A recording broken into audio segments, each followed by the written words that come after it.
Ассалаумағалейкум қазақ елі. Кеше ғана мемлекет басшысы Қасым-Жомарт Кемелұлы Тоқаев Қазақстан халықтарының ассамблеясымен кездесіп, тіл туралы мәселені қозғапты. Сол бойынша мына Тенгри Ньюс деген про-ресейлік сайт бар. Содан оқыған жаңалығым. Мына орысша жазылған екен. Языковой патрульдар, жаңағы шетелдің арнайы қызметтерінің жұмысы деп, специальной службы деп жазған екен сол жаңалықта.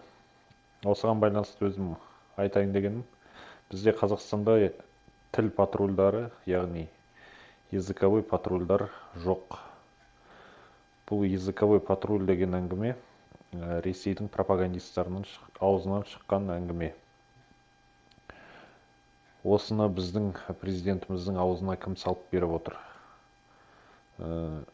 Біз сияқты қазақ тілін, мемлекеттік тілді қоғамдық орындарда талап етіп жүрген белсенді азаматтар бар, бірақ олар языковой патруль деп айта алмас едім мен.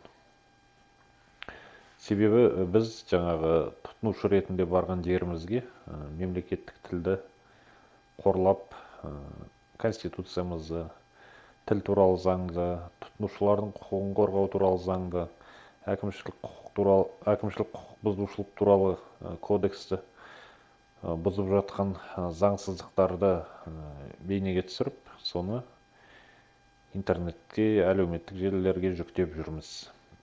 Бұл әрекеттер ешқандай өзге тілділерді, біздің азаматтарымызды алалап, не болмаса орыс тіліне қарсы әрекет деп айтуға болмайтыны рас.